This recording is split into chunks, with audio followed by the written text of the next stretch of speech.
Yes, students. Now we are starting our next topic, that is Newton laws of motion.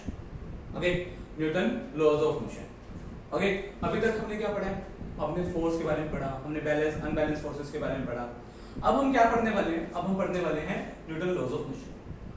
जैसे हम जानते हैं Newton ने 3 laws of motion दिए. जैसे कि न्यूटन ने 3 इक्वेशंस ऑफ मोशन दी, वैसे ही न्यूटन ने 3 लॉज ऑफ मोशन दिए. ठीक है, first law of motion, second law of motion and third law of motion. अब वो लॉज उसने कैसे दिए? उसने सबसे पहले स्टडी किया गैलीलियो. ठीक है, गैलीलियो एक साइंटिस्ट था जिसने प्लैनेटरी मोशन को स्टडी कर मोशन के रिगार्डिंग बहुत कुछ लिखा. उसकी स्टडी करके न्यूटन ने क्या किया, अपने कुछ फंडामेंटल लॉज दिए रिगार्डिंग मोशन.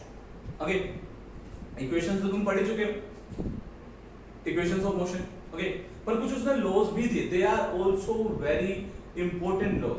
ठीक है, इन्हीं के बेसिस पर हम आगे बढ़ पाए, आगे बहुत सारी चीजें डेवलप कर पाए. तो these are the fundamental laws. तो अब उसने क्या किया, गैलीलियो के आइडियाज को पढ़ा और मोशन के रिगार्डिंग क्या किया, 3 फंडामेंटल लॉज दिए that govern the motion of object. वो क्या करते हैं, किसको गवर्न करते हैं? मोशन ऑफ ऑब्जेक्ट को गवर्न करते हैं, मतलब मोशन ऑफ ऑब्जेक्ट को बताते हैं ओवरऑल में. क्लियर? ठीक है, अब जब हम पढ़ेंगे, जब तुम ज्यादा अच्छे से समझ पाओगे कि वो क्या है, कैसे काम करेंगे, वो सब कुछ. 3 laws are known as Newton laws of motion. उन्हीं 3 लॉज हमने न्यूटन लॉज ऑफ मोशन बोला. ठीक है, अब हम क्या करने वाले हैं? न्यूटन का फर्स्ट लॉ ऑफ मोशन पढ़ने वाले हैं आज की वीडियो में. इस वीडियो में हम क्या पढ़ने वाले हैं? न्यूटन का फर्स्ट लॉ ऑफ मोशन और उससे रिलेटेड एग्जांपल्स. स्टार्ट करते हैं. न्यूटन का फर्स्ट लॉ क्या है?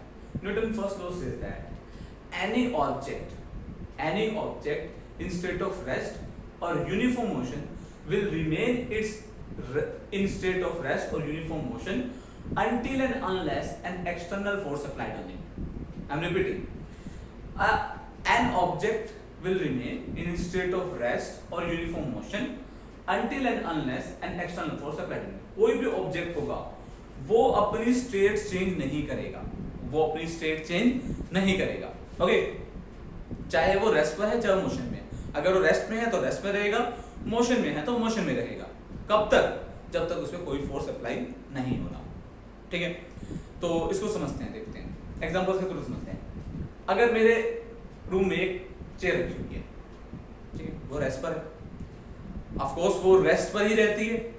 जब तक मैं उस पर फोर्स लगा के उसे मूव नहीं करता तब तक वो रेस्ट पर ही रहेगी. ओके, और एक ऑब्जेक्ट अगर मोशन में है वो मोशन में ही रहेगा जब तक मैं उस पर फोर्स अप्लाई नहीं करूंगा. अब कुछ स्टूडेंट बोलेंगे नहीं सर ऐसा तो नहीं होता. अगर मैं एक बॉल पर फोर्स लगाता हूँ, बॉल मूव कर रही है, कुछ देर बाद जाके वो रुक जाती है, तो उसे तो लगातार चलते रहना चाहिए था. अगर वो कोई ऑब्जेक्ट मोशन में था तो उसे लगातार मोशन में रहना चाहिए था. तो वो रुक क्यों गया?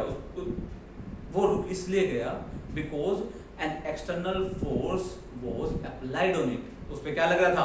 एक एक्सटर्नल फोर्स लग रहा था. वो एक्सटर्नल फोर्स क्या था? Frictional force. जब मैंने एक बॉल को थ्रो किया, जब वो जमीन पर रोल कर रही थी बॉल, तो वहां कौन सा फोर्स अप्लाई हो रहा था? Frictional force. External force apply हो रहा था. एक्सटर्नल फोर्स की वजह से वो बॉल कुछ देर जाके रुक जाएगी. अगर वो एक्सटर्नल फोर्स ना हो तो वो बॉल कभी भी नहीं रुकेगी. तो दोबारा से एक बार डेफिनेशन को समझते हैं. An object will remain in a state of rest or uniform motion until and unless an external force applied on it. एक ऑब्जेक्ट अपनी स्टेट रेस्ट या मोशन में ही रहेगा जब तक हम उस पे एक्सटर्नल फोर्स अप्लाई नहीं करते. मैंने इसके 2 एग्जांपल दिए. जैसे एक कोई भी ऑब्जेक्ट स्टेशनरी है, वो स्टेशनरी ही रहता है जब तक हम उस पे कोई फोर्स नहीं लगाते उसको मूव कराने के लिए. सिमिलरली एक ऑब्जेक्ट अगर मोशन में है तो मोशन में ही रहेगा जब तक उस पे एक्सटर्नल फोर्स नहीं लगेगा. एक बॉल को अर्थ के एटमॉस्फेयर के बाहर निकल जाओ, यूनिवर्स में चले जाओ, वहां एक बॉल को थ्रो कर दो, वो मूव कर रही होगी, वो हमेशा मूव ही करती रहेगी क्योंकि वहां फ्रिक्शनल फोर्स नहीं है, एक्सटर्नल फोर्स नहीं है जो उसे रोकेगा. तो इसलिए वहां पर वो बॉल हमेशा मूव करती ही रहेगी, वो कभी भी नहीं रुकेगी. क्योंकि न्यूटन से फर्स्ट लॉ क्या बोलता है? An object in state of rest और motion will remain its rest और मोशन. वो अपनी स्टेट में ही ऑब्जेक्ट रहेगा.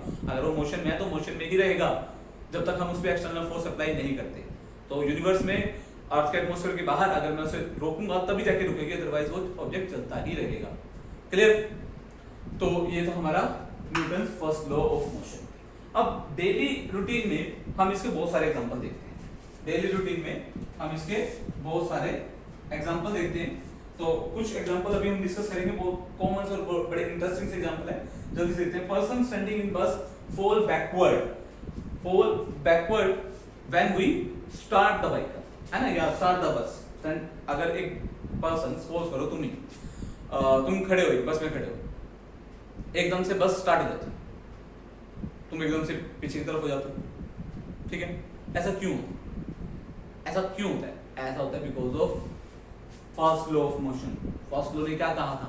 फर्स्ट लॉ ने कहा था if an object is at rest it will remain at rest. ठीक है? हुआ क्या, जब बस खड़ी हुई थी, बस स्टेशनरी थी, ओके, तुम भी उसके साथ स्टेशनरी थे, जैसे ही बस स्टार्ट हुई तो उसकी वजह से तुम्हारे बॉडी का जो लोअर पार्ट है वो क्या था, बस के सरफेस अटैच था, वो बस के साथ मोशन में आ जाएगा।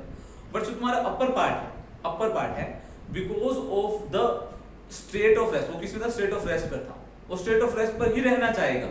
वो क्या रहेगा? स्टेट ऑफ रेस्ट पर रहना चाहेगा, जिसकी वजह से वो पीछे रह जाएगा और तुम्हारा लोअर पार्ट आगे चल जाएगा। इसलिए तुम्हें क्या लगेगा? एक ऐसे पीछे की तरफ फोर्स आएगा, जिसकी वजह से तुम कई बार पीछे गिर भी जाते हो, है ना? तो वो फोर्स किसकी वजह से लगता है? Because of Newton first law of motion. Because of Newton first law of motion. इसका अपोजिट सपोज करते हैं कि ये तुम ज्यादा ऑब्जर्व करते हो, अगर तुम एक कार में या बस में मूव कर रहे हो, किसी स्पीड से मूव कर रहे हो, और सपोज करो तुम एक अच्छी खासी speed like 90 to 100 kilometre per hour की स्पीड से मूव कर रहे हो, एकदम से ब्रेक लगाने पड़ते हैं, क्या होता है? हम एकदम से आगे की तरफ जाते हैं। यस और नो? ऐसा क्यों होता है? ऐसा इसलिए होता है क्योंकि जब गाड़ी मूव हो रही थी, हमारी बॉडी भी मूव हो रही थी, वो भी मोशन में थी। अब वो अगर मोशन में थी तो हमारे पास क्या था? वो मोशन में ही रहना चाहिए। एकदम से क्या हुआ? गाड़ी के ब्रेक लगे, हमारा लोअर पार्ट गाड़ी के साथ चिपका होता है, तो क्या होगा?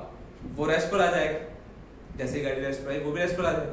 बट हमारा जो अपर पार्ट है वो क्या था? मोशन में था, वो क्या रहेगा? मोशन में ही रहेगा।